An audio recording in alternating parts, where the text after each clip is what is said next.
Oh, hi. Hello, how are you? I'm wonderful. How about you? I'm so great. Okay, so talk to me about drumming. When did you get into drumming?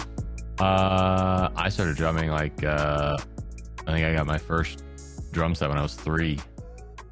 So, like 30 years now. That's a really long time, huh?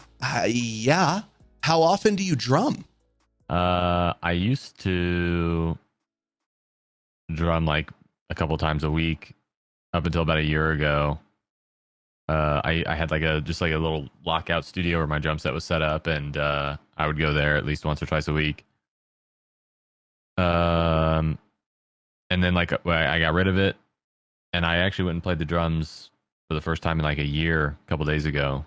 My body's a little upset with me right now, but So walk me through that. Was that with a band? Was that you just like, I need to bang on some things? yeah, there's a studio, a local studio that has like a couple of recording rooms set up, and there's drum sets that are already in there. You just got to bring like your own cymbals and stuff. So I did that.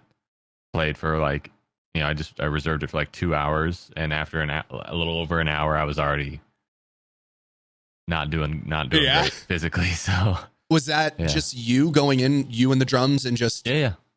no way? I put my monitors in, and like I'll put my phone on shuffle, and I'll just like play whatever song comes on next. No way. Yeah.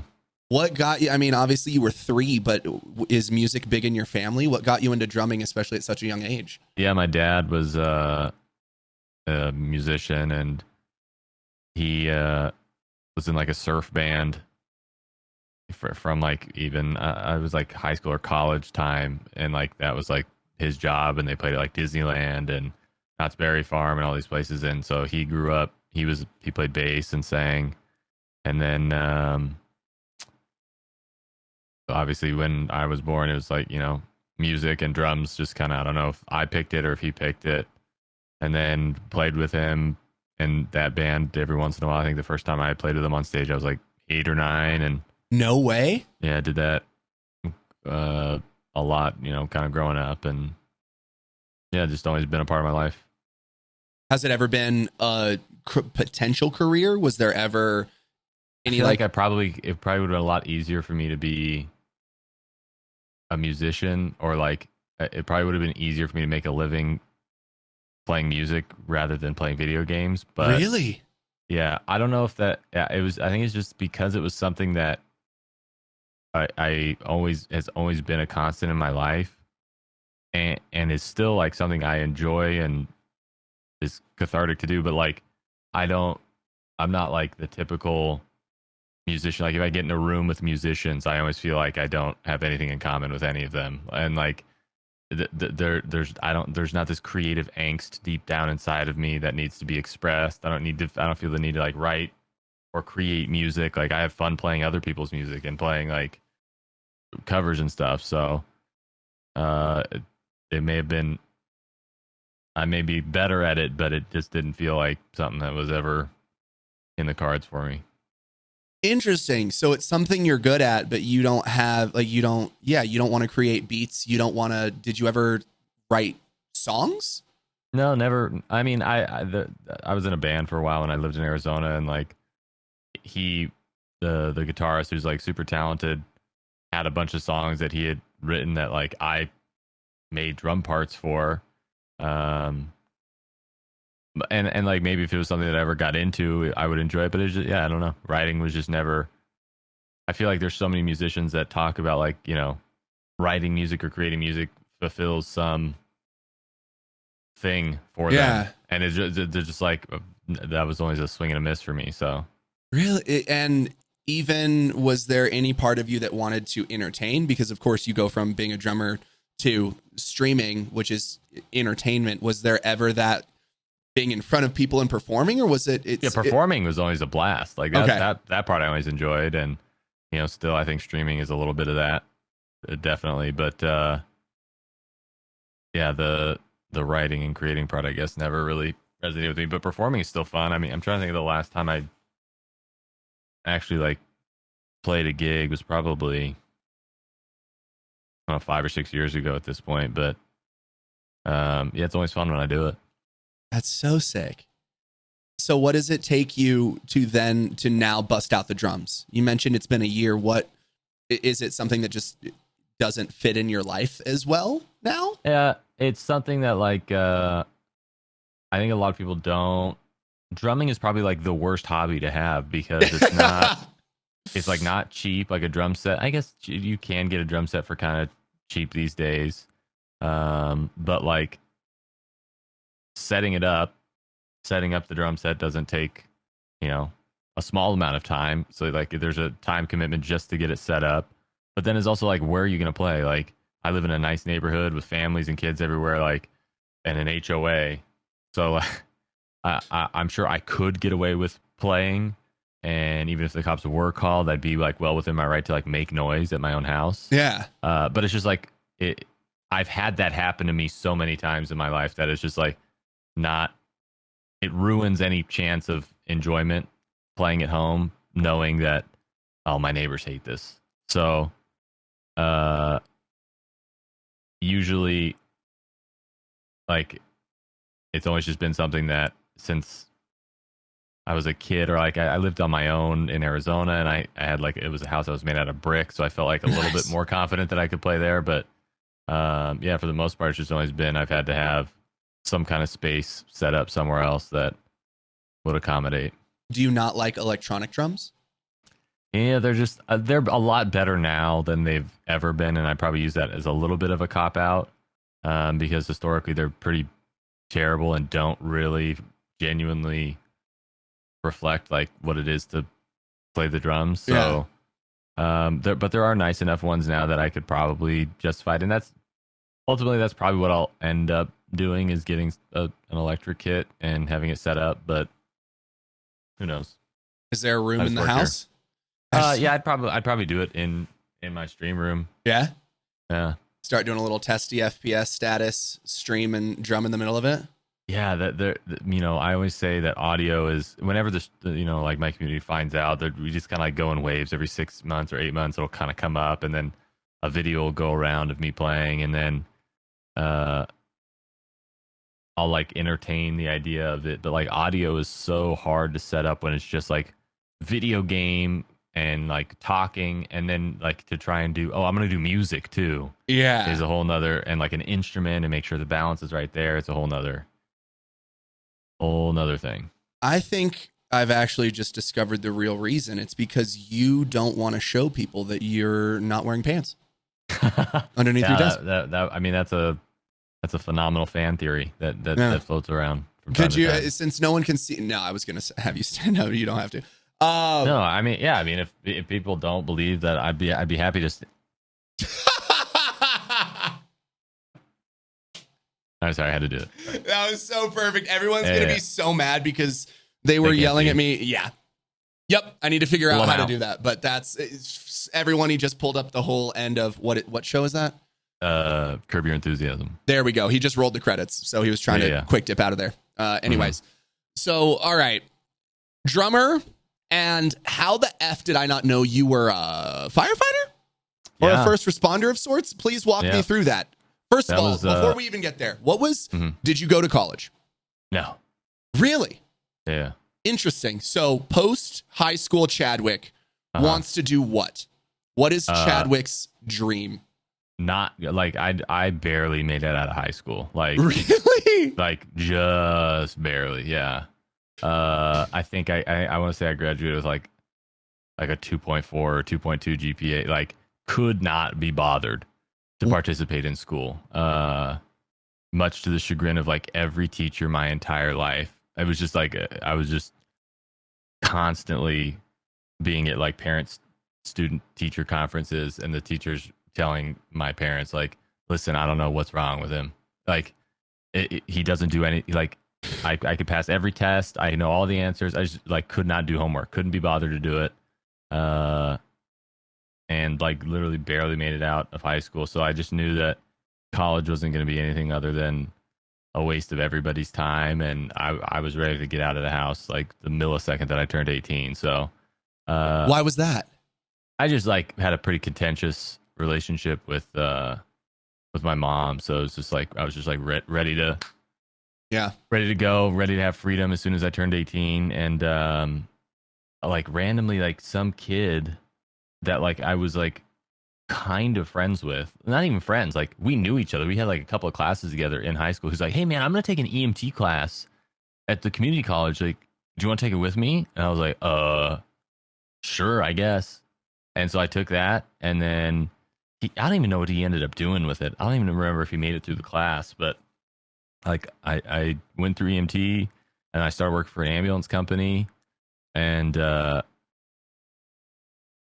you're but yeah, how old like at I this was still point? I was like 18. I was like still Oh in high shoot. school when I started taking the EMT class. So like the second that I graduated, I like got a job and worked for an ambulance company and moved out, and then ended up moving to Arizona to go to paramedic school Why Arizona? because I got into a paramedic school out Oh, there. okay. And where were Yeah, you before? Sorry. Southern California. Nice. Okay. Yeah, and then yeah, became a paramedic and worked for a fire department out there, and then also taught EMT and paramedic, and was like part owner of a school that taught No EMT and paramedic. way. Yeah, and then that's actually where I met my wife too.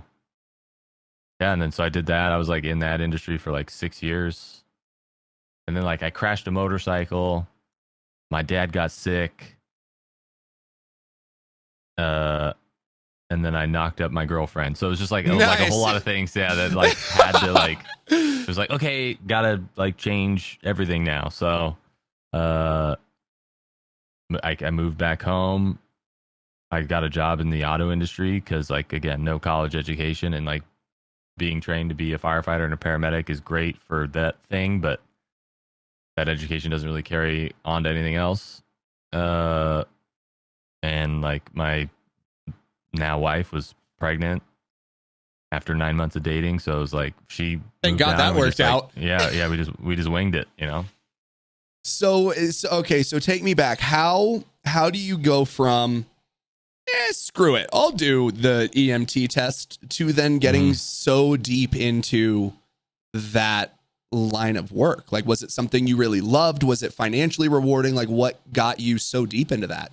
Probably just like a slightly addictive personality. And like I enjoyed the challenge of. I think I enjoyed the teaching part of it, and like the challenge of like it's a pretty it's like a really hard industry, or at least it was a really hard industry to get into at the time. And so like I saw that as a challenge, and then yeah, I think I enjoyed the teaching part of it more than like the actual practice of it. Because like getting woken up at 2 o'clock in the morning for somebody calling 911 that's not having an emergency, like that you can only like go through that so many times without it like becoming a problem. So Yeah. I but I enjoyed teaching, and I enjoyed like that aspect of it, and it was just kind of like I found myself in the right place at the right time, and swung for the fences whenever like an opportunity kind of presented itself. Like the school that I went to was like a private school, like 45 days before we were scheduled to graduate, was like, hey, we're going out of business. And four of the teachers that were at that school were like, okay, well, we don't want to like leave all these guys high and dry. So they like we're gonna start our own school, and we're gonna like try and carry everything over. And so it was like this brand new school, and it was like really exciting. And so like as soon as I graduated, I was like, I'm just gonna like show up here every day and like do whatever because I like want to be involved, and it was exciting. So like I was like, at first I was like literally like doing construction, like helping them build out in this little like business park, like build out classrooms and put up drywall and wire it for internet, uh and then it was like, okay, well we'll also let you maybe like help with the EMT class, and it was like, okay, we'll let you teach the EMT class, and it was like, okay, we'll let you run the EMT program, and then it was and it just like kept going and going, and we grew it, I think, to the level that we could, and we ended up getting an offer for somebody who owned a bunch of different types of schools, bought us out, and I had like an employment contract to work there for a year after it was bought out. And then it was just like the timing of like my dad getting sick and everything else happening just kind of all lined up, and I think I had squeezed every bit of enjoyment out of that industry that I could. Like I don't miss it at all. So I mean, yeah, that doesn't. Why don't you miss it? um I think nobody can like claim to say that they've seen it all, but like I saw enough to last a lifetime. Like Yeah. I had enough of it to, there's lots of messed up stuff, and like I didn't even have kids at that point. Bro, there's no way I could do that job Yeah. with kids. And it's like it's not surprising that there's like a lot of mental health crises in that industry and adjacent industries. And how did you deal with that while you were in it? Was it something you knew was really affecting you? Was like, did you have to see a therapist or? Yeah, no, you like you that everybody in that industry like kind of develops like a really dark sense of humor, which kind of helps, but you're trained to like not let it get to you. And I think the tools that you develop like by being exposed to that over and over again really do help protect you. Like you build these walls and try not to like let yourself get close to anything that happens. The issue runs into like when you retire, and that's where a lot of the suicides happen. And I think it's the same thing that you see in the military is like these people are trained to do these jobs, and they're trained to remove themselves from the humanity of what they're doing. Mm. And like we've gotten really good at training people to build those walls, and we don't have any training to help people take them down. And so what you do is like you end up retiring, and you end up stop doing the job, and you've built this castle around yourself to like make sure that you can't get hurt by seeing and doing the things that you do. And then you're not doing those things anymore, and you feel isolated from everybody and everything. And unless you figure out a way to take those walls down, you usually don't do too well. Jeez. What? Yeah. So what were those tools that helped you through? Was it literally just the exposure to it over and over, or were there other things that they taught you or helped you or things that you learned along the way to help get to that point? Yeah, it's like I don't know that there's anything there's like a chapter in a EMT book or a chapter in a paramedic book that talks about like, trying to not get involved and to like not take it personally, but in practice it's really just like, you learn from your peers, and you see like that it doesn't affect them, and that like somebody cracks a joke about it, and like the things that are said would just like horrify regular people. Like when you just joke about people that die, and like you just see enough stuff that you just like become numb to it, because like that's the only option. Yeah. The only option is to like not let it affect you or lose your mind. And like some people do lose their minds, but they usually don't make it to the point where they're like doing the job. They usually lose their minds while they're in school, or they just realize very quickly that it's not for them. And so what was that wall taking down process like for you? Was that easy? Was that difficult? No, that was really difficult because I was like, starting a family, and I was dealing, my dad was dying of cancer. And so like, and I was like dealing with the stress of like, oh, I got to go like start a new industry or start a new job and try to be successful there and try and support my family. And then also deal with my dad dying.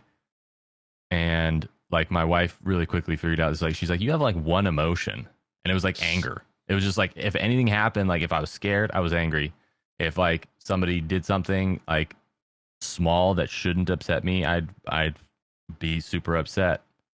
And so part of it was like her helping me see that like my way of interacting with the world wasn't really a good thing. Yeah.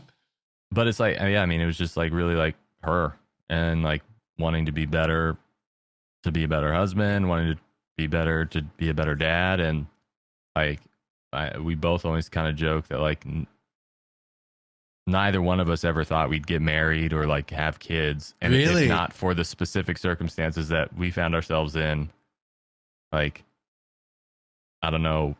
I don't think I would have ever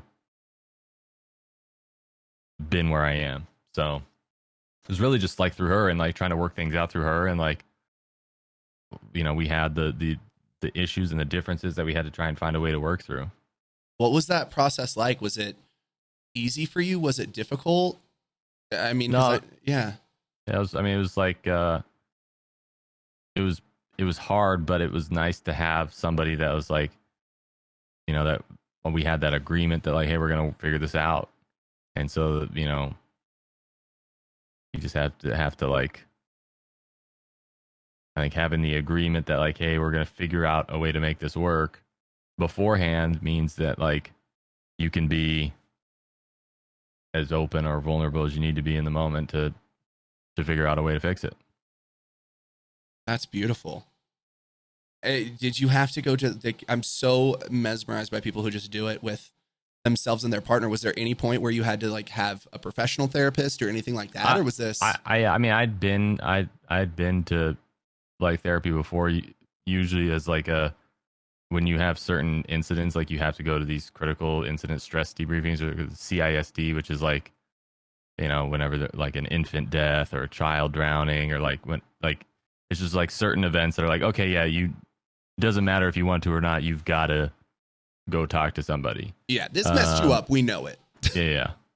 So yeah, part of it is like just exposure through that, and then like just always wanting to read and always wanting to do better, and yeah. What would you read? Like recently, like Jordan Peterson's book, 12 Rules for Life, and or what is it? I The think that's Antidote it. to Chaos. Yeah, Yeah. and I have like a really interesting enough like I think one of the most like there was like a turning point in our marriage, and it was like when I found these personality tests, and it's called the Myers Briggs Yep.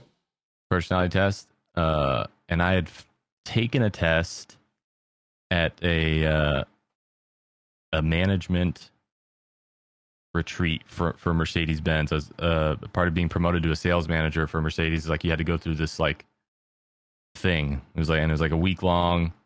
Uh, and they did a bunch of like different exercises and talked about team building and how to deal with stuff. And one of they had to take a personality test. It wasn't a Myers Briggs, but that kind of like made me curious about like figuring out more about myself. I'd always been really good at like kind of morphing into like whatever the situation called for. Like I kind of Mm. found a way to morph into fitting into the fire station, and I never went to the same school for like more than 2 years as a kid. So I was like really good at like here's another new school and a whole bunch of new people that you've never met. So you got to figure out a way to make friends. But when I took that personality test, like it opened my eyes a lot to like understanding the things that I was good at, the things I wasn't good at, why I reacted to certain things the way I did. And it was like huge for my wife too to read it and understand like, oh, he's not an asshole. He's just like, he's just struggling with this specific thing. And do, then like when I had hers, it was really helpful too. So do you recall your biggest surprise that you like learned about yourself? um it was like so I don't know if it was a surprise as much as it was just like a it's a really weird thing being told you're really smart your whole life while also being presented with the fact that like you're really smart and you're super intelligent, but we're sitting here having this conversation because you're failing this class. Like Yeah. it's just like a weird thing to be exposed to, and like it probably made me feel like, well, something's not true. Yeah. Either I'm like either I'm not actually smart and that's why I'm failing, or I am smart and I don't know why I can't like apply myself. And my personality type just basically like cannot like I am physically incapable of being interested by something that's not interesting to me. Yeah. And like I don't do well in like jobs that are trivial in nature or like have like a lot of like menial tasks. And one of the things that the Myers-Briggs personality, and there's just certain 27 personalities, I think is what it is. Each one of the personality types has a personal hell.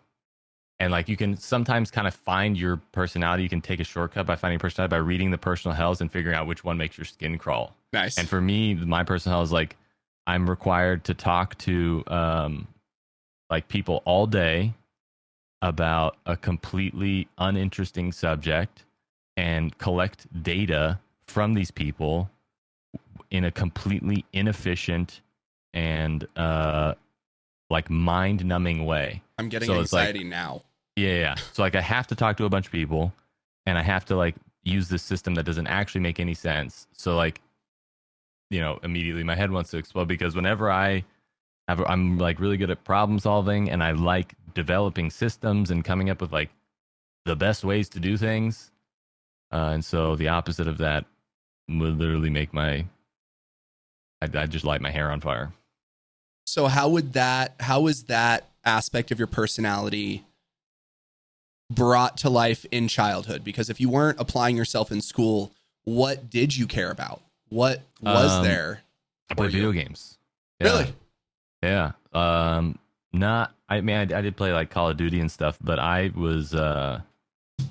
played like on MMORPGs. Like one of the Nice. first MMORPGs was Ultima Online, and it was like a game that I played. And I mean, I can't remember how old I was, but I had to be like 10 to 13 or something. I was playing it and um like trying to figure that out, and like there was these private servers that like people would have, and like I ended up like wanting to be a mod on one of those private servers and like building towns, and like it was like I had this weird fascination with certain parts of like being an adult, Interesting. but like it was it was just like my need to like I wanted to problem solve, I wanted to figure stuff out, and it, yeah, just it manifested in me not doing well in school, being in trouble a lot, and yeah. Were you grounded a lot? Oh yeah, constantly, constantly, like a majority of my childhood. Really? Yeah, yeah. What were you But, doing? What were you getting in trouble doing? um, my, I guess I have to blame both of my parents, even though like one, my dad wasn't home all too often. He traveled a lot for work, but like they just could not figure out what to do with me. And the best way to like get me to not do something is tell me that I have to do it. Because like, Yeah. excuse me, I don't have to do it. I just have to be okay with the consequences of not doing it. And so like, I mean, I don't even. It was just like everything. I just got in trouble for like literally everything. My mom used to make me write. Like that was like the only thing that she could figure. Like I would just have to write like I will behave, and like I would get in trouble. And she's like, you have to go write it 500 times, and then it was like, and then I'd be like, really? Okay, you, because Yeah. like I'm not gonna write that 500 times. And she's like, okay, fine, 1,000, okay, 1,500, okay, 2,000, and it would just be like this war of wills where Yeah. we would just like bash heads. Um, and so like I mean I would just like get in trouble for everything. And then I like got in trouble in school a couple times too. I got suspended a couple times when I was like younger. Were you fighting, ditching class? No, I was like I was taking bets on a school fight. I was You were a bookie. yeah, like I threw a backpack at some girl, but What? like but like not but it was because like sh- her her and I like our thing was like we would be like mean to each other. And like so like she was sitting in a chair and like I threw her backpack to her and like she caught it and I think it like knocked the wind out of her and like but like it turned in this whole thing and I'm like why does everybody like have their panties in a bunch over this? And like I was getting sent to the office and she like pointed at me and laughed at me as like I was leaving. And so like like I may have like knocked the wind out of her when I threw her backpack to her, but she also like then hammed it up to get me in trouble. Yeah. And then like one of my friends was like working the ticket counter to sell the wristbands to go to like the dance or something, and like I was effing with him, and so like I reached in and like grabbed a bunch of them, like not to steal them, but to like f with him, and like I like threw them away. Like I wasn't even trying to steal them, and I got in trouble for that. You know, I mean, I think if you just throw normal them kid away, stuff. it's still stealing. No, it for sure still stealing. And like in my head at the time, I was like, well, I wasn't stealing him, so why am I getting in trouble for this? I was doing it to mess with him, like. But you know, kids will be kids. And so it was your. So you never ended up like shaping up. You just moved on to EMT. You moved out, and that was your quote unquote shaping up. Yeah. At one point I remember getting into it like so bad with my parents, and like my dad was like my best friend as an adult. Maybe not so much as a kid, but like I remember like getting into my mom so much one time that I was like, I'm moving out. Like I was like 16 or 17. I was like, I'm moving out. I don't care. My friend said I can go live with him. And like, I was like, just going to go join the military. Like I wanted to do anything I could to get out. And so thankfully my dad talked me off of that ledge. Cause I can't imagine I would have been done super well with the strictness of like, you have to follow orders. Cause my head would have exploded. Dude, you're gonna As soon as somebody told me to do something that was stupid. Make me. Yeah, exactly. So thankfully he talked me off of that ledge, but yeah, I was just like ready to go. I never really shaped up. And So I to mean, say. you still haven't. You're still just That's a right. troll. Bro, I play video games in a suit. Like And no pants. A rebel. I'm a rebel without a cause. That's beautiful. So, okay, how long are you working at this car dealership? And then how does streaming pop its head in there? I was in the auto industry for like 7 years, I think, in total. And was this mostly sales? Yeah, from 2013 to like 2020. My dad was in the auto industry, and so I kind of grew up around it. He was never in sales. And when I got into the industry, he was like the general manager of an Audi store. Nice. So, and I went to work for a Mercedes store, and I sold cars a little bit there, and like did well. And then like wanted to, I wanted to like work with him, and he was still going through his cancer treatment at that point, and so he worked in Beverly Hills. I lived in Redlands, which was like 66 miles away. Oh yeah, that's not close. And so like I drove in to Beverly Hills every day for like 7 months. It was like I was spending like 8 hours in the car a day plus working. Yeah. It was madness. But like because I wanted to work there, and so I was a salesperson there, and then I became a sales manager there, and then I did really well in the auto industry. And then when my dad died, I like stayed in the auto industry for a little bit.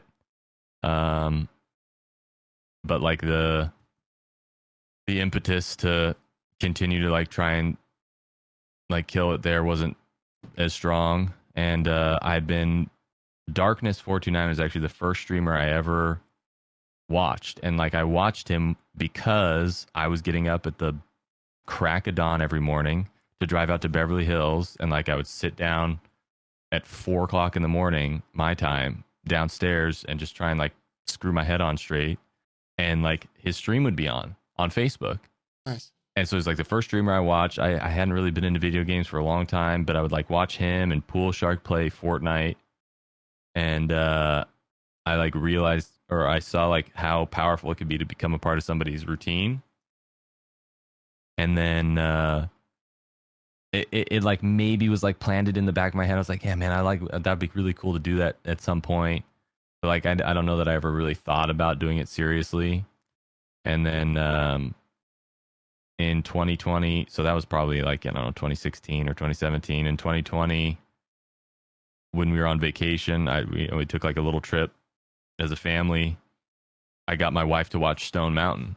Nice. And he was playing Tarkov, and he had talked about Pipeline a couple of times on stream, and it was like really like interesting to me because like there was like this huge gap between seeing something that like, hey, I want to try that, and then not having any of the know-how. Like I didn't know anything. I didn't know what Discord was. I didn't know what GoXLR was. Like I didn't know any what OBS. Like not so like there was this huge gap between like where I was and where I would need to be to actually start. And he was talking about pipeline. I showed it to my wife and said, hey, this is something that I might want to try. And she was like, okay. And we talked about it. And I think, our experience in problem solving together earlier in our marriage kind of allowed us to approach this as like, hey, this is something I want to do. This is something what I think it would look like. And it ended up being like, we moved closer to work, but I would still get up early and I would stream for 2 hours before work and then I go to work all day. And it was like the only time I could be consistent because I knew that that was going to be something that was important. And it wouldn't cost me any time with the kids or with my wife. So she said, okay, yeah, let's, try it. And I spent way too much money on getting Yep. everything together. But I was fortunate enough to like the auto industry is one of the very few places that you don't need an education and you can do really well for yourself. Yeah. And so like I could afford it. And Corona or the COVID thing happened. And like I was still working in the auto industry, but I was like doing a different job that was just like kind of mind numbing. And I told my wife, I was like, hey, I left one job and I was like, before I go start another job, like I just want to see what this would be like if I tried it for like full time. And I'd been streaming for like a year at that point. And so I did that, and like 2 months turned to 4 months, and 4 months turned to 6 months, and then like it was just like I just kept not going back to work. So That's so sick. now we're here. Yeah. And of course, I'm going to naturally backtrack because I'm so curious what in the auto industry, what about sales or whatever it is that you were doing allowed you to have that care? Like what was your mind interested in about that job that allowed you to do that for so long? So I think part of it was like, you know, there's probably like a deeper answer that had something to do with like wanting to like impress my dad. Mm. But like there's also just like the like I wanted to be a sales manager, like I wanted to get promoted, I wanted to do well. And just like the selling a car is a little like addicting too. Like you get that high of like closing a deal, and it's like a very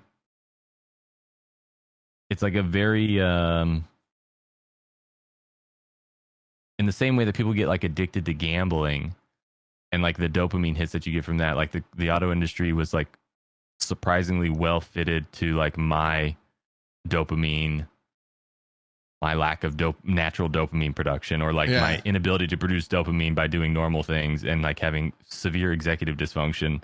Like the auto industry kind of like was like a weird symbiotic thing, because like I could get that dopamine hit by like just like going and it's like selling the next car. And like when somebody like wouldn't want to talk to a customer because they didn't think there was a car deal there, like it would just make me like be like, okay, really, watch this. I like loved it. I loved selling a car to somebody that none of the other salespeople wanted to talk to because they felt like, oh, they can't afford a car, or like Really? so many salespeople are just like, they might as well have a divining rod and like, talk to a witch doctor about like, and they just think they can tell who is and who isn't gonna buy a car. And like I just like always wanted to have like the highest closing ratio, and like would want to sell the most number of cars just to prove to them like, you're all idiots, you're all wrong. Yeah. So like it was, I probably miss the auto industry more than I miss firefighting. Actually, I think I do. And I don't miss the auto industry at all. Yeah. But like I could see myself going back and selling a car before I could ever see myself going back and getting on the fire truck again. So you were good at it. Yeah. Nice. Unfortunately, yeah. Why do you say unfortunately? It's just because it like it kept me in there longer than it really should have, and like all it did was like allow me to make more money than I should have made for like the amount of work that I was doing, which just translates to like poor financial decisions. Like Interesting. The auto industry is, you're just like surrounded by degenerates who like always want to have the newest car and like everybody's like, look at my watch and look at my shoes, and and so you just like are, when you're surrounded by those people, you just like kind of like naturally, even if you don't want to, like you just naturally, like I was driving a $150,000 car because like I wanted to, and Yeah. like that's what everybody else was doing, and like so it like you just like naturally bloat like that, and so like we were just spending money, we were wasting money, just burning money because like there was always way more coming in. Yeah. So yeah. And you mentioned should have a couple times. What did you feel like you should have been doing otherwise? Like, was there something else that you had your eye on that like car staying in the car industry just like kept your attention and prevented you from seeking this like true thing you wanted? Or No, no. okay. It's just like, in our reality, I probably should have been medicated at some point in my life as a child, which is like why I didn't do well in school. And if Yeah. I had done well in school, I probably would have like gone and been like a particle physicist or something, like, because physics, I love that kind of stuff. Really? Yeah, yeah, yeah. Like Okay. I like watch the Science Channel for like, for not just like, oh, the Science Channel's on. It's like, hey, the Science Channel's on. Like, and like, oh, there's a new documentary about black holes. And like, Really? oh yeah, yeah. So, um, it's easy to say that sitting here with 0 college credits to my name, Yeah. and not having the weight of like the work it would have taken to like get my doctorate in, physics or something. But, in an alternate reality, I feel like that's probably what I would have done. But the car business didn't stop me from doing that. Yeah. So what are Chadwick's little nerdy interests? Because I did not know this. I love this so much. Yeah, yeah. Yeah, I'm like an introvert by nature, like big time. I've just like done really well and like been in certain industries that have like taught me how to not seem like I'm a well socialized introvert, Yeah. but that doesn't mean that like, bro, if I whenever I had to go to like an event for the auto industry or something, or like a dinner, or like, a convention, or like, bro, social anxiety through the roof, like crippling social anxiety. So like I'd rather be sitting at home reading, or learning about something or watching a documentary than going out. Even though when I do go out, everybody's like, "Oh my god, you're so funny," and I can stand up in front of a room of people and talk about anything. Yeah. But if you put me at a table of people I don't know, and I have to like try and like get to know people, I just, it gives me anxiety. How do you push through? How do you work It's through weird. that? Oh, I just fake it. I just like, Nice. yeah. When I was selling cars, that was like the first thing I struggled with, was like, okay, I've got to get out of my shell. I've got to be able to like go introduce myself. So I just created a character. I was like, Really? okay, just pretend like you're playing a car salesman in a TV show. And so like, I had hours to drive, and I just got like really good at like answering any question that somebody was going to ask me. I already had the answer to. So like I, leaned into my things that I'm good at, which is like developing a system. And I just like had like a really well oiled and like really well thought out process, of like, I knew exactly what questions I was going to ask. I knew what questions they were going to ask. And I would just like already have the answers baked out, which is why I was able to close as many people like as I could and sell as many cars as I did. Yeah. It's because I just like had a process that I stuck to. That's wild. Yeah, it's weird. Okay. So now we're a streamer. We're starting Hmm. streaming. Hmm. What inspired, because of course I want to know how you came up with the whole challenge aspect of everything, but like what was your introduction into streaming? I mean, of course you went through pipeline, so I feel like you probably went into it a little bit more intelligently and with more intention than some others might. But like, yeah, what was that? What were your apprehensions? What were you nervous about? What was that process of creating this Chadwick that we see today? Yeah, I mean, like it. I talked to my wife about like, hey, this is something I want to do, and that was like in January, and I didn't stream for the first time until like May of that year. So like I got her approval, and like we were like ready to go like in January, but I didn't start streaming until May, and so like there was that 4 or 5 month period where like I was kind of like crafting a little and like thinking about like what do I want to do? And I'd signed up for Pipeline in that January. And Nice. so like it was like again, like I signed up, but like I didn't start it until I felt like I kind of knew which direction I was going, and I was trying to figure out, okay, what's the name, and I kind of knew that it would have to be a little bit of a character, or at least like a caricature of certain parts of my personality. And I mean, for the first year, nobody watched. I mean, but like I told myself, and I told my wife, I was like, hey, th- this isn't gonna happen overnight, and I want to do this for 500 streams before I ever consider like giving up or like thinking about it differently. So like I was mentally prepared to fail for 3 years or 500 streams before I ever considered doing anything or stopping. And that's why I still number my streams and have episodes, is because like that was my way of like tracking. And I knew that like, hey, if the number of people I had watching on the third Tuesday of February doesn't matter because I can't remember, then it shouldn't matter on that day either. And so like I just would just keep Interesting. plugging away and getting ready for the next episode. And like I didn't really have a niche. I couldn't really answer the question like why somebody was watching it first. I thought I had an answer, and it for a long time it was like every time somebody liked the stream, I would call it out, and I did that for a long time. Yeah. Like I was doing that even like when I was getting like 1,000 likes on the stream, and it just turned into like me reading the phone book. Um, and like I would call people gosh dang superstars, and like Nice. for a long time, like that was the only reason that people were watching. But it was like my wife and like one of my mods, and like I just stuck at like 6 viewers for the longest time, and I sucked at the game Were you playing really COD? bad. Yeah, yeah. COD's like really the only.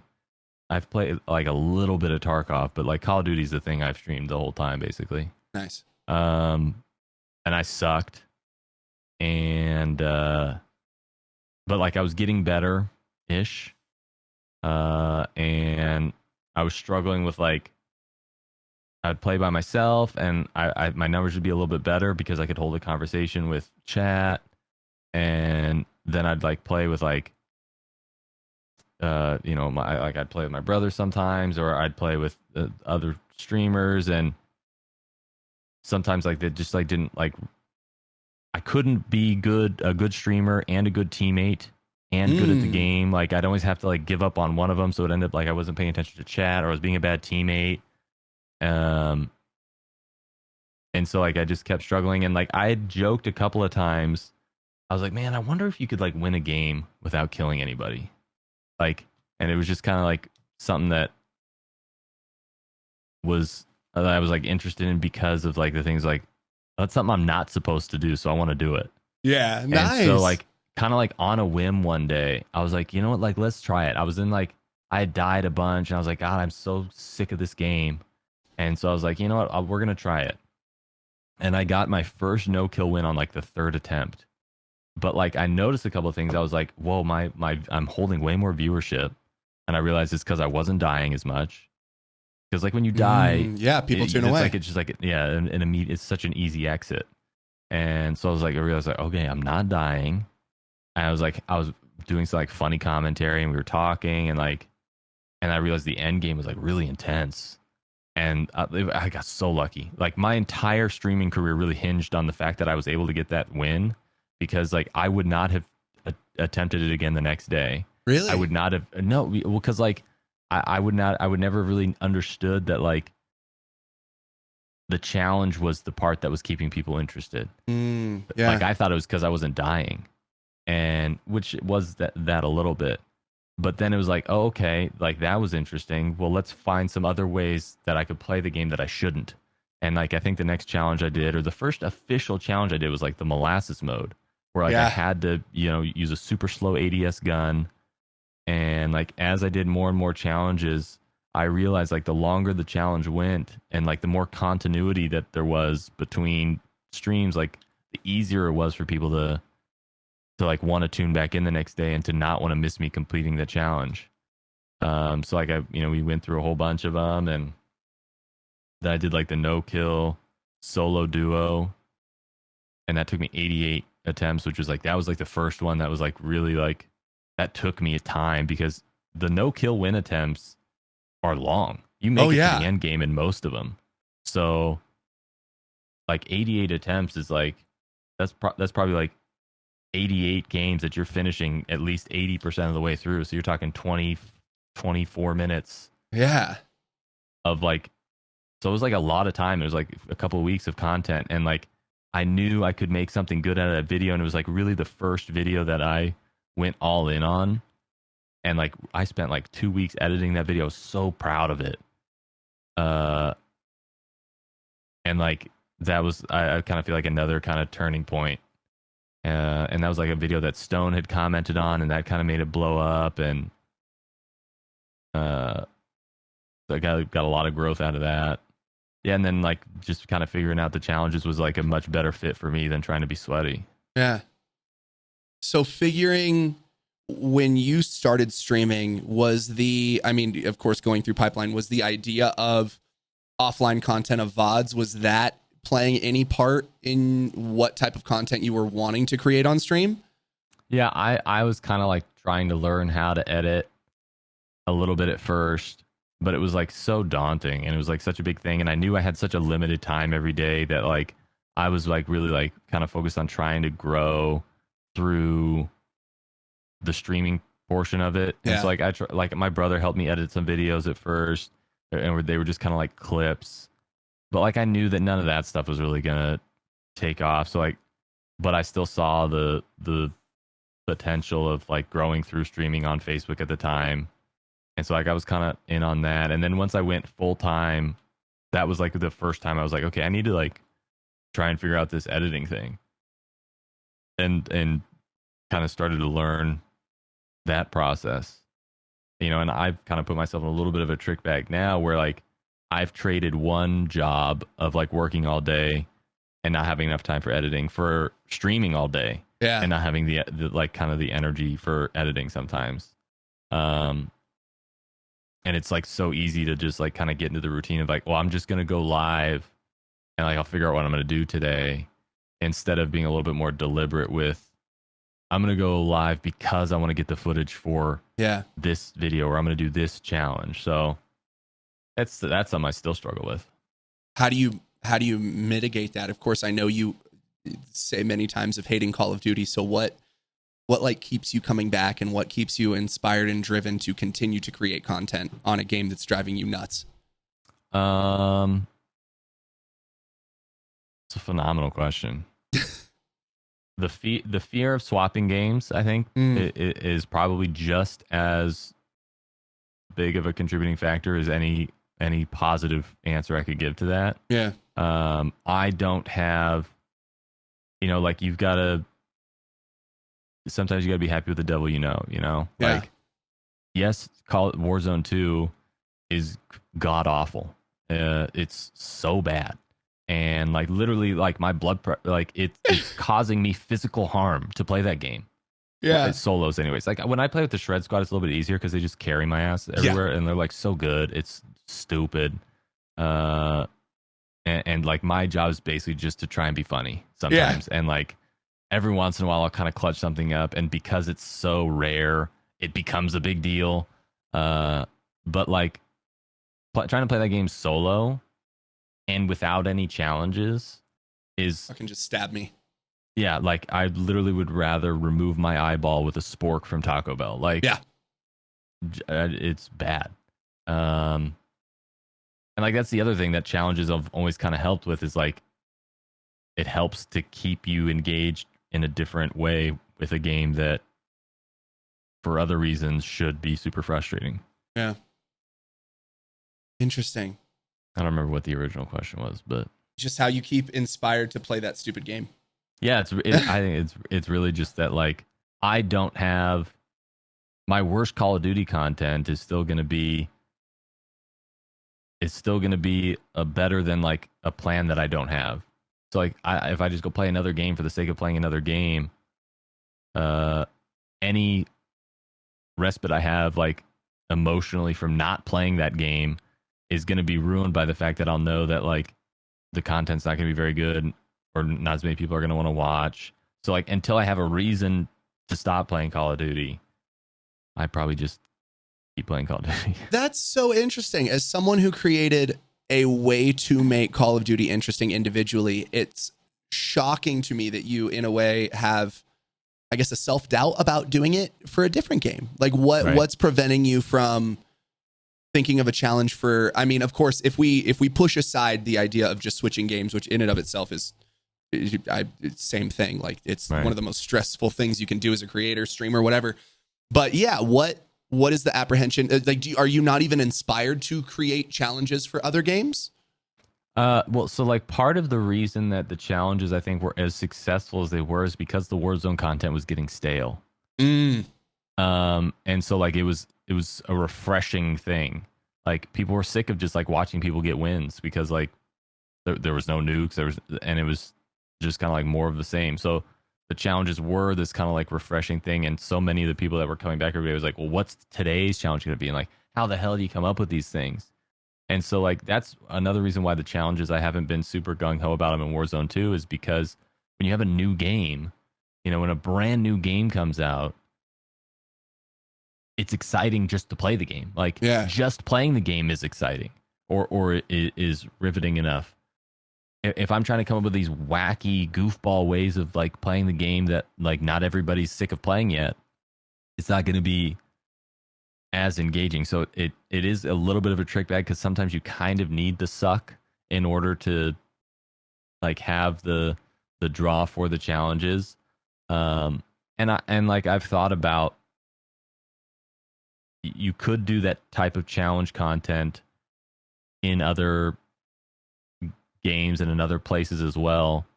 Um, I'm wrestling a little bit with the fact that like I've wasted so much content that never turns into a VOD Mm, that like I'm I'm hesitant because like my natural instinct would be just be like, yeah, whatever, like it's fine. But like I don't want to waste any more content. So like if I do go do something else, like I don't have the chops necessarily to keep up with the editing yet. Like I'm still trying to get myself back into the swing of like editing more frequently and editing more often and holding myself accountable for editing the same way that I did with streaming. Like I did not miss a stream like ever. Like I think the first streams no. I missed was like when I had to evacuate for a wildfire. I missed like 2 days, Yeah. and then when I got the coronavirus, I missed like 2 weeks. But like those were like I just like don't miss streams. So like Yeah. until I can get myself to that level of accountability with editing, I don't want to burn more ideas or like burn more content on stuff that's only going to be alive for 6 hours on one day. That's, oh, I get that. That makes sense. And when you edit your own stuff still? Yeah. Is there, are you, if you don't mind me asking, would you be in a position to get an editor or something like that? And do you like having that control? So like I've been in like I've paid an editor before, and like the videos that got put out are okay, Yeah. and like did okay. Um, but like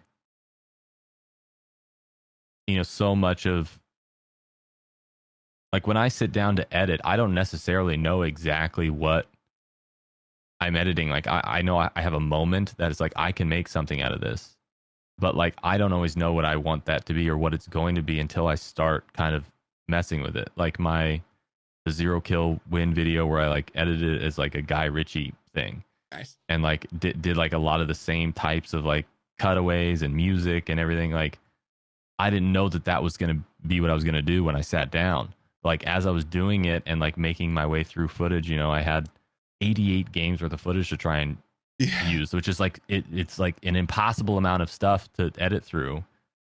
So like I had to find a way to like find usable stuff. And I was like, okay, I'll do it as like a step. So okay, here's step 1, 2, 3, 4, 5, whatever it is. Could you walk us And through what that was? yeah, so it was like the when I started edit, and like if I could go back now, I would edit it completely differently now, which is interesting based off of what I've learned. Maybe not completely differently, but I'd do different things. Like with Facebook, it's important to like Facebook is kind of like a text dominate. Like you only see the title of what you're watching, and sometimes that's kind of like the hook. And then the video, you need like that 3, 5, or 15-second hook, and then you kind of like go into the video.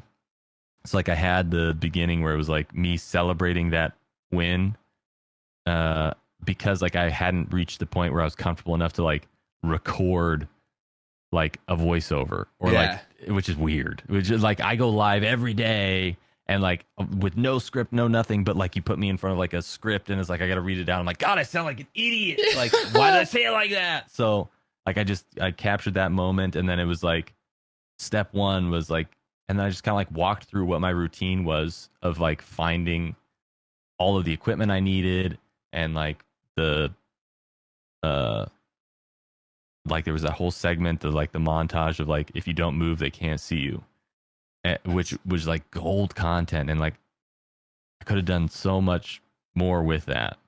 um and then like the end was just like the last whatever it was, last 2 minutes of like the game that I won, and like their death comms, which were like so salty. But like the video performed really well and like held attention really well. It didn't do well on YouTube because I didn't have a good thumbnail, and like YouTube is still this kind of like 900-pound beast that I'm like in the process of like mapping out the bites that I want to take as I take them. Nice. But like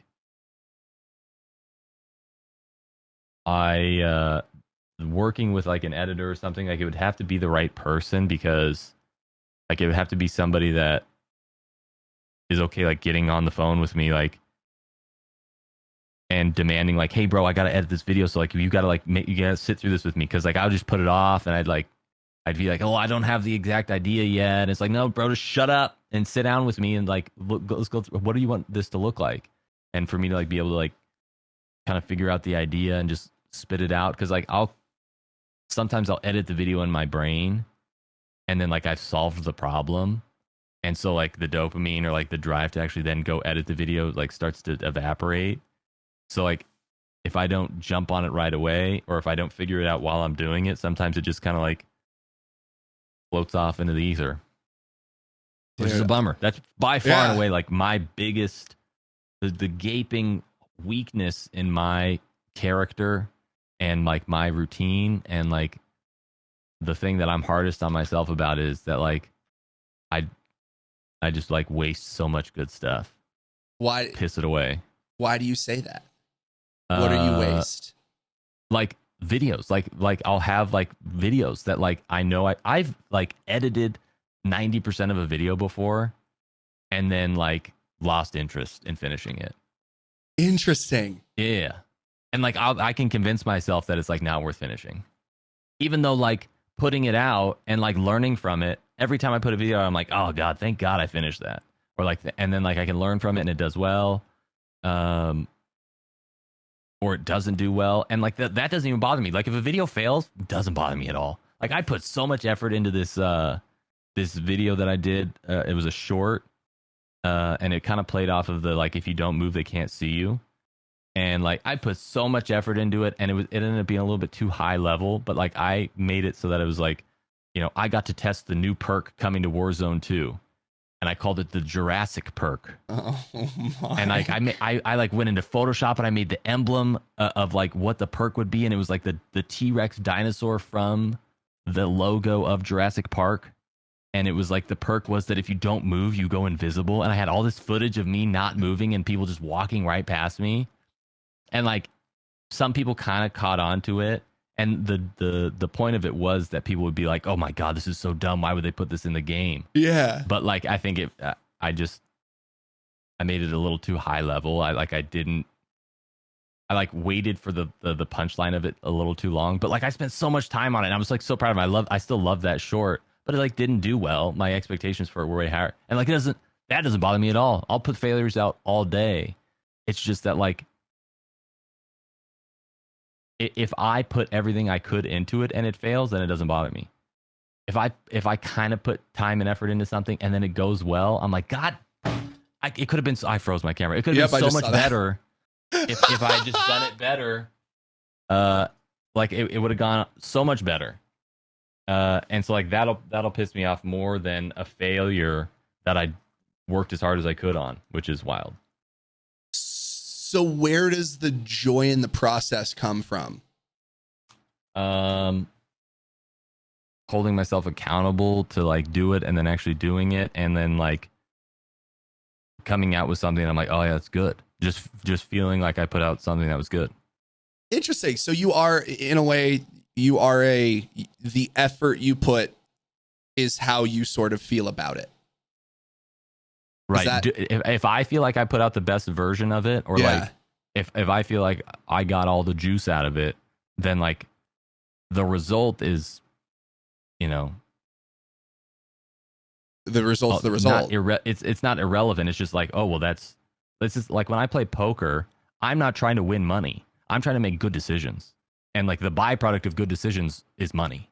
So like if I make the right decision and I get sucked out on the river, somebody like draws out, like I made them pay through the teeth to get to the river for a flush draw, and they hit the flush. Like I'm not mad. Like why would I care? Like I made the right decision. I'll win in the long run. So it's like this is like the same way with editing. As long as I made the right decisions, I did the right things, then like the satisfaction's there for me, even if the result maybe doesn't match. That's wild. So would you say that for a lot of things, you have this mindset of more of the effort, more of the action as opposed to the result? Yeah, no, that's, I mean, like positives and negatives. Like that's the thing that also let me fail at streaming without having it bother me at all. Like Yeah. that's what let me stream to 6 people for a year before I figured anything out, because like I knew that it was just gonna, like it would just take time. That was that always a mindset you've sort of had, or was that something you cultivated as you got older?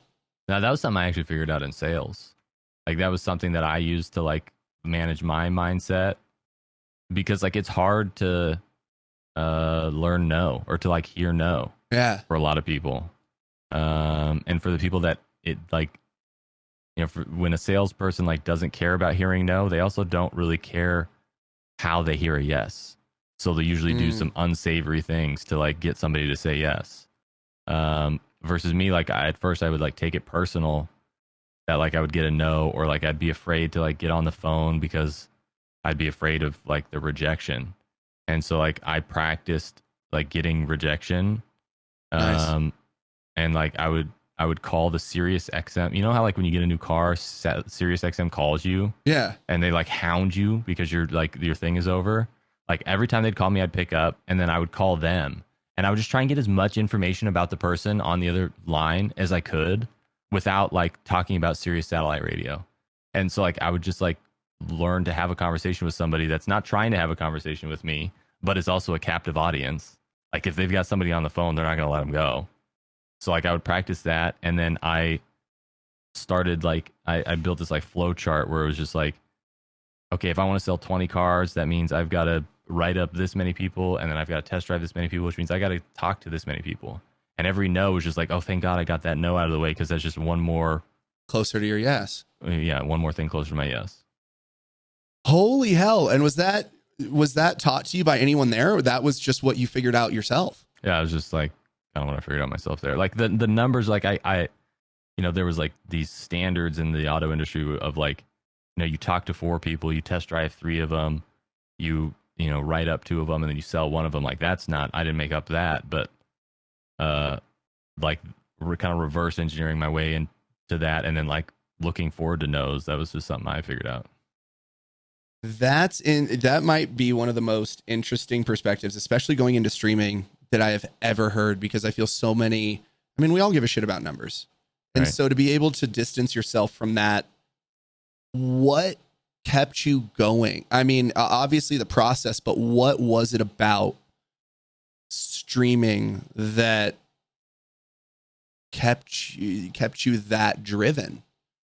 Like I think a lot of people, you know, like imposter syndrome is something that's like really prevalent in every industry, but like it's usually highlighted in an industry like ours. Yeah. Um, so like it's this weird like opposite imposter syndrome, where it's like I convince myself that I can do it, so that any evidence that presents itself that says I can't, like, is irrelevant. So like that's probably what I was doing in the 4 months between talking to my wife about it and actually starting, was like convincing myself that like, hey, if I do this and I put in the work and I, you know, do the right things, like I'll make it. But like I've just got to do the right things. And so like I had that number in mind. We're like, okay, well I got to fail 500 times to get to make it. And so like I just kept failing. Shit. Oh, I'm gonna have to write that down because I hate failing so much. Yeah. Why do you hate it? I like being good at things. I like success. I think that's it. Like I've always been. My friends joke, like most athletic endeavors, most things I can be very good at relatively quickly. Mm-hmm. And so I think I got very attached to that. Yeah, to just the accomplishment of it. And I know that even when I was younger, a big part of my mother's support of me was like, just do your sports, be athletic, get good grades. I realized that a lot of it wasn't the effort that I put in. It was almost the result that got me the most affection, love, whatever that was. And that's one of the things I've been thinking about in recent. That's like one of the biggest inspirations I had to start the podcast again, was sitting back and scrolling TikTok and seeing all these clips of other people doing podcasts and being like, dude, why the fuck am I not a podcaster? Like what the hell? And I'm like, oh, I'm not doing it. Like I'm not actually putting out episodes. Right. I'm not actually reaching out to friends, other streamers that I've never talked to before to like have these conversations, and just realizing, yeah, more and more that it's literally so many people who find success. Of course, there's going to be outliers. There's going to be the people that are properly talented, whatever, but so much of success is literally just not giving up. Right. And you can't be successful at something if you stop doing it, if you stop working towards it, if you don't put the effort into it. And yeah, I think there's also the part of me that, again, has been good at things. So it's like, I haven't really had to put in a lot of effort for things because I've just been inherently good at it. I was inherently good at bartending, volleyball, football, like all these other things. And yeah, just realizing that you can't, is privileged as it sounds to realize, but like you just can't get everything. You actually have to work hard for shit. You have to, struggle. And I think that, that was probably the hardest part to become comfortable with. It's not worth having if you don't have to work for it, right? Because like bartending not fulfilling, or like playing sports is like, I can like just pick up the basketball or football or the whatever, and like if you're good at it, like then it's only the result that matters. Yeah, because like there's no sweat or blood or tears or anything that go into it, so like it ends up not being worth it. There's a reason that rich kids don't value money. Yeah, like because they don't have to work for it, and so like the failure is the thing. Like, and it's not failure if it's part of the plan. And like there was a couple of people from my community that were like, there's been so many people from my community that have like gotten into streaming. Yep. And like a couple of them wanted to do a podcast, and they're like, yeah, do you want to be on it? And I think I did do it. I'm pretty sure I did. I have such a terrible memory for like events, but I did do it. And then like they were talking about like, oh yeah, we're not going to give up. I said, listen, that motivation, I promise you, is going to fade. Oh yeah. And like motivation is not, it is an emotion, and like emotions change. So like if all you're relying on is like waiting until you feel like you can do it, or like you're relying on the motivation to keep doing it, then like it's you guys aren't going to do it. And so I tried to get them to make a commitment to me. It's like, okay, well, how many failed episodes of this podcast are you guys willing to do before you like give up? And they just kept saying, well, we're not going to give up. We're having fun. We're enjoying it. I said, okay, yeah, but like how many of these like are you guys willing to do before you would say, and like they wouldn't give me an answer.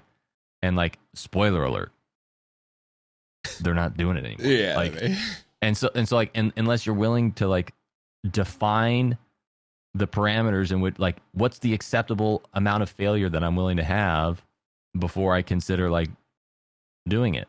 And so like, if you want to do podcasts, like you're great at talking to people, and like you great interview questions, like kept the conversation going. You got me talking about myself, which I don't like to do. I know. That's why I was so thankful you said yes. Yeah. Sorry. But you've got to ask yourself, okay, like how many of these am I willing to do?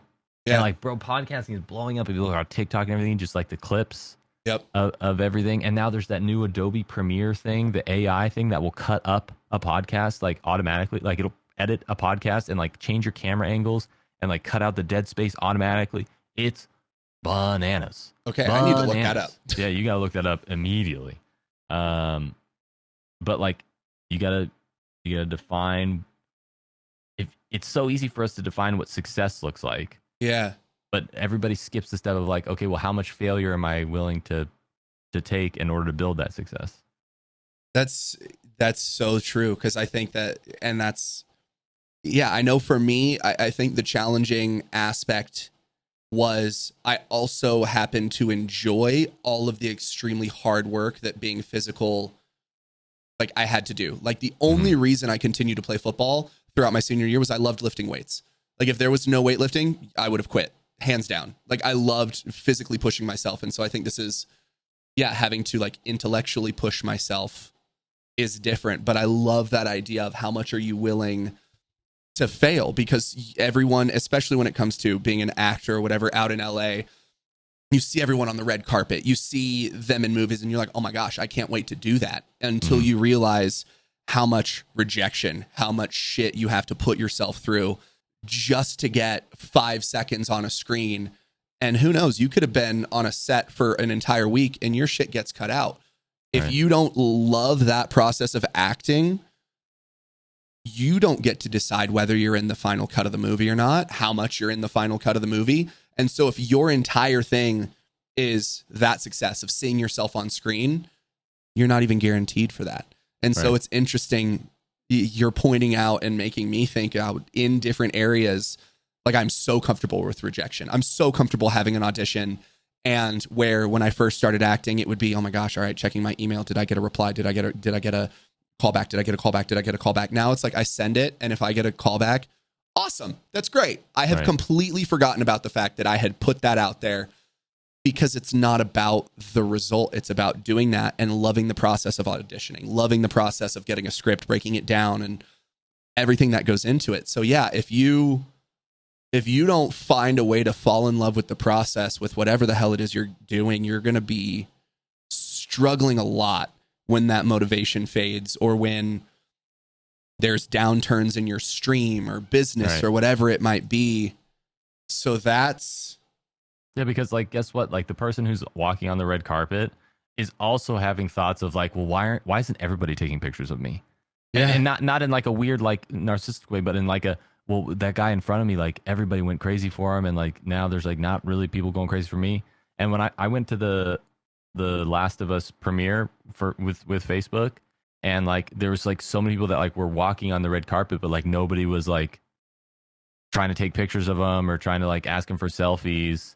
And it's like, bro, that's hard. And it's yeah, the same thing with streaming. Like I've had 400 CCV, and I've had 40 CCV, and everything in between. I've gone up and I've gone down. And if like your version of success is like, okay, well, how many people are watching right now? Then like you're you're gonna constantly be chasing the numbers. Like, and yeah. Stone talked about it too. He's like, well, you think it's easy to go from having 10,000 people watching you to 6,000 people, or to go from 6,000 people to watching to 2,000 people watching? Like, it's all relative, right? Like, I remember saying like, bro, if I could just get to 30 viewers, I'd Mm. feel like I'd feel like that was it. And then like I got to 30, and it's like, yeah, but like the real numbers 50, Yeah, yeah. and but like for real, like I'm not even gonna say it out loud, but it's really 100. Like if I had 100 people, and then like, and then you get to that point, and it's like if I look and I only have 100 people watching, I'm like, oh god, what happened? So it's like Yeah. it's all relative, and like Stone feels that same thing. Doctor Disrespect feels that same thing, because he tweets out like, man, I really love playing Escape from Tarkov, except for that the fact that my CCV sucks while I'm watching it, and he's got 17,000 people watching him. Yeah. So it's just, listen, it's all relative. So I've started tricking myself into saying like, okay, yeah, I've got 170 people watching, but like if it was 1,700, what would I feel? And like, so I just say like, I just multiply my CCV by 10, and then be like, okay, well then, like, I could have 2,900 people watching, or 290, but I've got like 170. And if I'm upset at 170, would I be upset at 1,700 if I had been at Interesting. 2,900 earlier? Because like, guess it's like the the external factors aren't the problem. It's the internal interpretation, and like adding value to those things that is not commensurate with reality. So what do you use to define success? Like what, Uh, yeah, what keeps you going? so like I'll if I have like a good stream or a good video and like I didn't do good, or like I feel like I didn't do good, or I didn't put time or effort into it, that's unfulfilling. Okay. Like and I try not to watch my CCV. For a long time, there was no way for me to see my CCV at all. Nice. Like I didn't even have that screen up at all because like no good can come from that information. Yeah. Either you see like, wow, that's way more people than I thought there was, and then you start acting different, or it's less people than you thought it was going to be, and then you start acting different, and then you're spending time trying to like balance this barometer that, by the way, you have zero control over. Yeah. So it's like it's the same thing that like a dog does to get a treat. Like your dog might think that they have to like boop their food bowl, or your cat might think he has to like purr on you a certain way to get his treat. When in reality, like there's no correlation between the things that like he's going to get a treat anyways. He doesn't know that. Yeah. Or like no matter what he does, he's not going to get a treat. He doesn't know that. So like there's just certain things that are out of your control where like if you think your behavior in the moment can really have that great of an effect on the CCV, then like you're going to constantly be trying to get a treat that like Isn't you don't guaranteed. actually have control over doing, versus like if you are like, I just want to make good content, or I'm going to be myself, or I'm going to be authentic, whatever your shtick is, then like that will happen automatically, or the results will come if the process is sound. And so like I feel fulfilled when I like have a plan. It's like, okay, here's the challenge I'm going to do, or here's what I'm going to try today. And even if it doesn't work, I feel good because it's like I had a plan and I went with it. Nice. My natural ability to like problem solve in real time also puts me in like this trick bag where like I'm okay just winging it, and like I'll figure it out, but like it's not as fulfilling as like having a plan and like here's what I'm going to do, or here's what's going to be different, and here's what's going to be exciting. And that's one of the things that I want to get better at, you know? So then at the end of the day, what are you looking at the end of a stream or at the end of a stream week? What are you looking at either within yourself, metric wise, whatever, to feel successful, to feel good? Um, yeah, there's the numbers like right now, or like this week, last 2 weeks, I'd say like the numbers on Facebook have been really good. And like for whatever reason, like I'm getting reach, and like there's a bunch of people not watching or like not following that are watching, which is new. But like that's a cool byproduct. But like I don't feel like I'm doing anything different to get that. And that like my wife even asked me like, oh my god, the numbers have been so good. Like, what are you doing differently? I said, I'm not doing anything differently. Like there's just like something has changed in the algorithm, or something hit or connected somewhere that like there's something coming in. But like I try very hard to not, if I'm looking at numbers or I'm analyzing numbers, it's because I'm like looking for trends. Yeah. And I'm just looking for like, okay, like is the thing that I'm doing working, or is this this challenge, whatever it is like, is this something that is working? And like when the industry is going through as much change as it is right now, it's so hard to be able to differentiate the noise from the data. So like I'm trying not to like rock the boat too much right now, because there's so much change going on, and there's so much consolidation, and people leaving platforms and going on to new platforms. And so like I'm just trying to be as consistent as I can in the things that I'm doing, knowing that like the next phase for me is really focusing on YouTube and getting more and more into editing and thumbnails and such. So it's still just, as long as you're sticking with your content, having a plan, you're good. Is Yeah, that I'm like, I know I'm still like I'm not growing. I went from like whatever 6,000 followers to 60,000 followers in like a few months. And then like and over the next year I went from like 60 whatever it was to 72,000. Like my growth slowed down a lot. But like I'd said from the beginning, like growth is not linear. Yeah.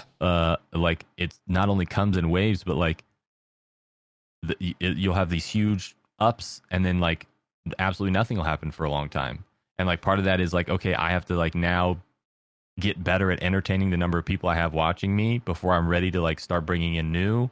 And like whenever I feel myself spinning out or comparing myself to somebody else or looking at the amount of viewers that somebody else has, I just have to ask myself like, okay, so like if that person, if I had 5,000 viewers right now, like what would I do to keep them all here? And like I know that like, hey, I'm not ready for that. I would try and whatever, but like if I would all of a sudden start acting differently because there's 5,000 people watching me versus 500, then I'm not ready for 5,000 people.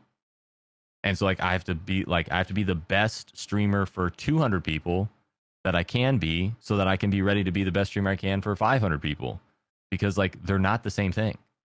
And there's No. like these you can be a small little streamer, you can be a big little streamer, you can be like a small big streamer, or you can be like a big streamer, Yeah. right? So like there's these phases, and like I'm just in the throes of like this phase of creation, and knowing that like, okay, in order to move on to the next step, like I have to be doing different things than I'm doing. And like I know that in order for that to happen, like I have to start doing those different things.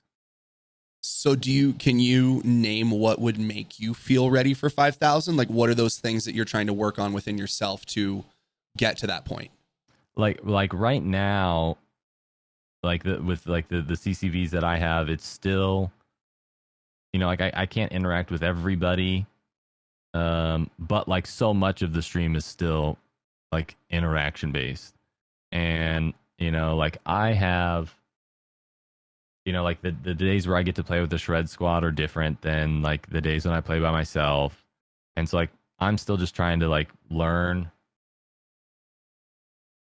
to like enjoy those parts of it, because like in order to have like 5,000 people there, like you can't wing it as much, I don't think, or I wouldn't be able to wing it as much. And so like I'm still in the process of like deciding or figuring out like what that looks like. And I don't know exactly what it looks like because I haven't done the things that get me there yet. Like um the, the challenges are the thing that brought me the CCV and the community that I have now. And so like being really good at the challenges and like being ready to do those every day are the thing that like got me there. And like that's one of the things that is a struggle, is like the things that you did before aren't always going to be the things that you do in the future. Yeah. And so like, I've had some characters like Baby Chat I don't really do anymore because like it's not that I don't want to do them anymore as much as the number of people that were there for him in the beginning and like that have these like memories associated with him aren't all the same people that are gonna be there today. And the way that I do that character today wouldn't be the same as it was back then. And so like it's gonna miss for the people that want it, and it's gonna miss for the people that weren't there for it, because like it's not, so like there's just certain parts of the content that I have to be okay, like not everybody's gonna be there for the entire journey. Yeah. Both community wise and content wise. So you just kind of have to be okay letting it go. So I don't know exactly what it's going to look like to have 5,000 concurrent viewers, but in the same way that I convinced myself at the beginning, like if I do these things I can make it. Like I know I'll get there eventually. Oh yeah. I just have to like figure out what that looks like. And you had mentioned when you start that since you haven't gotten to 5K, you don't have a plan for 5K, but how does one create the plan when you haven't gotten there yet? As someone who loves to have the plan. Right. So like you write down 100 ideas. So like over here is a whiteboard that you can't see, but like you write down 100 ideas and you try them all. Nice. Because like the challenges, like that's what that was. That was like my initial list of challenges was like literally came from like one night of me sitting there for like 2.5 hours and just like thinking of all the craziest ways that I could like play the game. and some of them worked, and like some of them didn't. And I'm in that period of like trying to figure out like, am I going to keep doing these challenges, or am I going to start working on something else? And like I'm starting to work on something else because I don't see a path forward for the challenges to, you can't be so sure of what you want that you pass up on something better. Yeah. So like the challenges have gotten me where I am, and I could continue down that path. But like I don't know if that's like, I don't really know if that's the path I want to go down. Are you able to talk about the other thing or no? Yeah, no, something... I mean, I can't. So like, almost everything I've always done has been like, I take a product that exists in the stream and I cut it up into a VOD, and like, or a video. I make a video out of it, and like I can spend a lot of time on it, but like I'm always beholden to what already exists, and like I got to try and like force it in to be what I want it to be. And so like as I'm making it, I'm trying to mold it. And like I've gotten really good at like different ways of like kind of like cheating that. Like I record my voice separately from like the game audio. So like if I need to speed up, there's like a lull in me talking, but there's not a lull in the action, I can cut the camera in a way that like makes it look like the action doesn't stop, but like my talking, like I'll cut out the part that I don't want to be in there, but it looks like nothing changes. It doesn't look like it's edited because the action keeps going. Interesting. Or like I can turn up my voice on a certain part because it gets too loud, or I can turn down the game in a certain part because it gets too loud without messing anything else up. But it's just like a way that I've had to like adapt to. I've got to take this thing that's already happened and try and mix it into something that's different, and neither one of those things know about each other. Yeah. Like the version of Chadwick that was there streaming doesn't know necessarily what the VOD is going to be like, so I don't always know the right thing to say or the right thing to do, or like, you get better at trying to like make the moment and like seize opportunities. But in all reality, like I want to try and move more towards like I've started writing scripts for videos. And so like I have a video that like the Back to the Future challenge I did, where like I wrote like the whole script, I recorded the voiceover. The video's like 90% done. Nice. Like I did the thumbnail before I started, but like I've lost interest in the video. Like, yeah. So like the next video that I'm doing, again, I wrote the script, and it's like something that I've always told myself, well, I don't really want to do those kind of videos, which is like win more Warzone games by doing these 5 things. Yeah. Is the video that I'm working on right now. And it's like I wrote the script, and like here are the 5 things that you got to do, and I'm still trying to figure out like, okay, well, I've got the script, but I still have to find the B-roll footage. Yeah. To like mix in there. So I'm learning that process now too, but I'm trying to do something different in terms of like that. Now, instead of taking something that exists and trying to mold it into something different, I'm starting with the idea and then like, okay, now I got to go get the footage. That is so strange, because I know granted, I don't do my own editing, but when I go on, of course, if from your perspective, you're going in with the idea of doing a challenge. I know I'm going in with the idea of just using knives only. So it's like, I know I'm going to send my editors the footage of just my knives, and that's what the topic of the video is. But it's so interesting to think that you could know what the video is about and not know how it's going to happen. Like that's so interesting, especially because you are doing these challenges that can end in, you could have one video that's going to be 4 games worth of stuff, and then you can have like, what do you do with the challenges that go on for 200-300 tries? Well, that's the part that I've learned, right? Like when trying to edit the no kill win challenge, or the gun game challenge was like the magnum opus of my challenges, but it was impossible to make into a video. Yeah. Because it was 388 attempts. And so like my memory is like, basically have, I always use the analogy of like a computer. Like I have like a really strong processor, but I have like no memory. So like the Nice. amount of stuff I can like keep in like my head is very limited. I can work on any problem and like d- dive head first, but like I will forget about something almost immediately as soon as it's like out of eyesight, which is why like I gotta have a whiteboard of things that like I write down. So I'll be like, oh man, that's such a great idea. I'll never forget that. And then 47 minutes later, I'm like, bro, what was that idea I had? If I had a And dollar. like yeah, I can't remember it. So like the challenge is, one of the reasons I'm thinking about kind of like departing from them is that they are perfect live entertainment. They're horrible for trying to make VODs, Yeah. most of them. Or at least in the way that I would want to do them, they're horrible for making VODs because of the type of person I am and like the amount of data that is created in order to complete a challenge. I don't have the bandwidth to edit that properly. So like something's got to give. And I've tried the thing where like I hire an editor, but like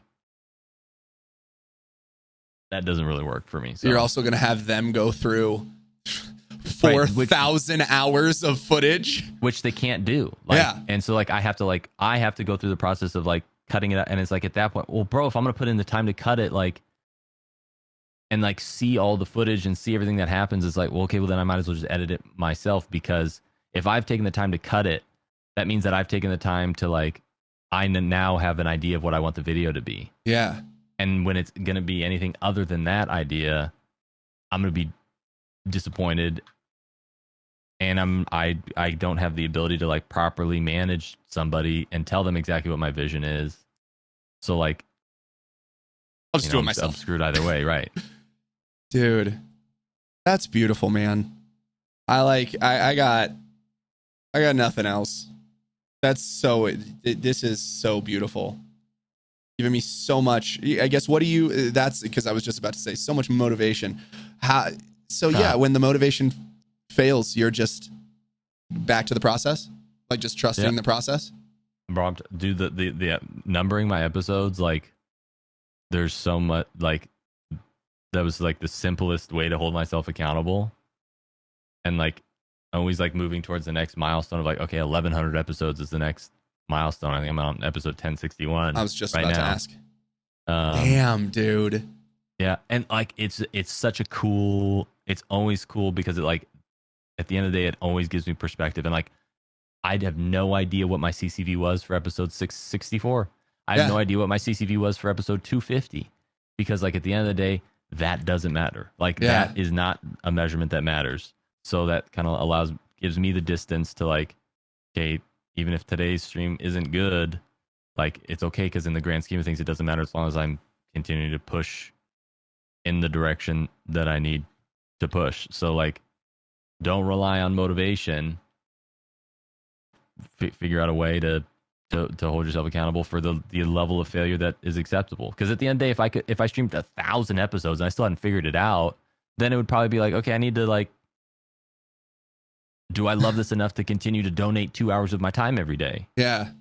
Or is there something else that I can look at? And at that point, it's like, okay, after 1,000 episodes, like if I haven't figured it out now, then I'd probably be okay, like saying like, okay, maybe this isn't for me. Yeah. Because that's put in 2,000 hours. Yeah. If you like podcasting and like you want to do this, then you've got to like say like, okay, well, what's the level of a failure that's acceptable? Yeah. To build the thing. That's beautiful. I feel like I'm sitting on a number 50 right now. My only thing is getting the list of people I want to talk to. That's it. Like if I think if I can just continue to have people agree to come on the podcast, I would do this for fun, even if this went nowhere, because this brings me so much joy and brings, everyone watching so much joy. And I fucking love conversations. I love it. I love getting to know about people. Bro, that's the easiest thing ever, because like humans on average love to talk about more than anything else themselves. And so like you'd be surprised, not to the level of depth. Sorry to cut you off. Not to the level of depth in which I like to go. like, of course, I wanted to know about you. I wanted to know more things about you than just like how you created ideas for challenges. And I feel like, especially in the streaming space, where so many people do build the wall of like, this is my persona, happy, good vibes. I'm not necessarily going to talk about the seriousness.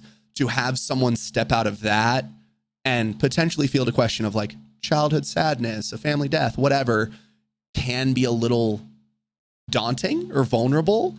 But I don't know. Again, it's to your thing of accepting the no's.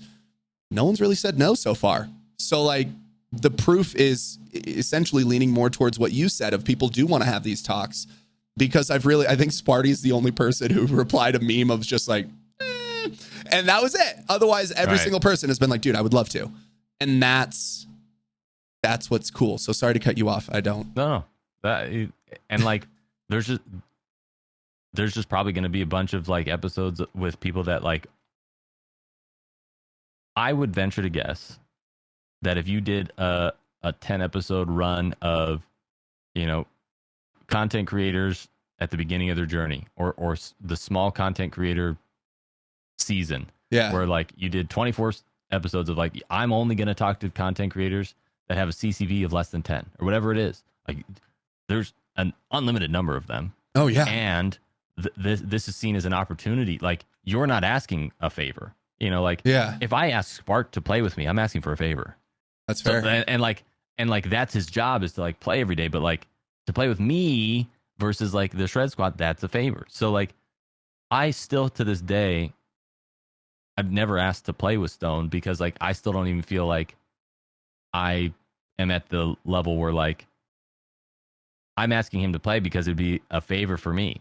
Now, like, I always try to do it where like I want to do things that he thinks is cool, so that maybe he asks to play with me. Yeah. But like, there's no shortage of people to talk to, I would think. Yeah. No, and that's that's the beautiful thing about, again, just putting yourself out there, getting ready to like, that's why I made a list and I just shot messages out to literally every single person on that list, and was pleasantly surprised, and was also I was expecting to get no's. Like, that's, again, one thing that I expected going into this. So that's and it's also interesting that you mentioned favor as opposed to where I think of it of how does my skill, how does my ability to entertain add to your ability to entertain. And so it's interesting that you think of it in a way as Sparty doing you a favor, as opposed to the idea that no, he's asking you to play because you also elevate the content. You elevate that. So that's interesting. Right. But like I always say, like, I'm the number one top Shred Squad alternate, right? Like my service, or like my value is that I'm always ready. Yeah. And so like, if I ask to play with Spart, like, and be like, hey, instead of doing the thing that you do normally on your day, like, I want you to forsake that to play with me, that would be like, I'd be asking a favor for him, versus that's like, fair.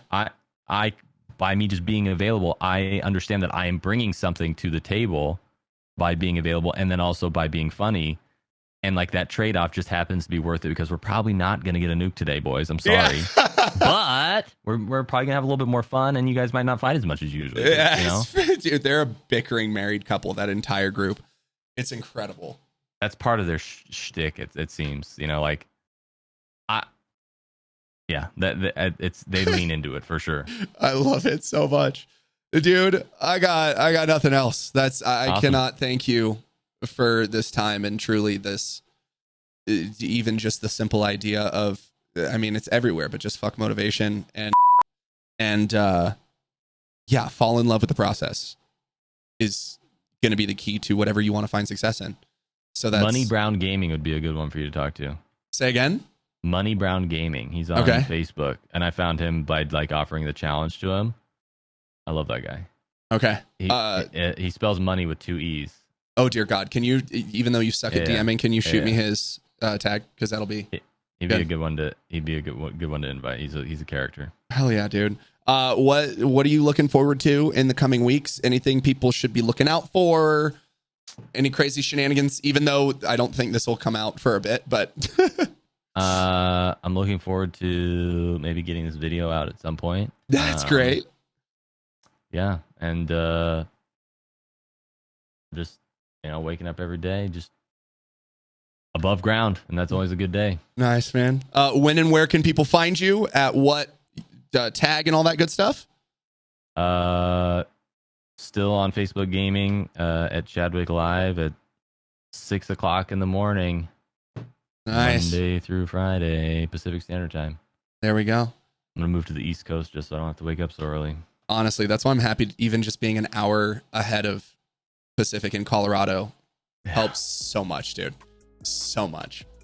But honestly, I really do hope you get out of California because it sucks. It's terrible here.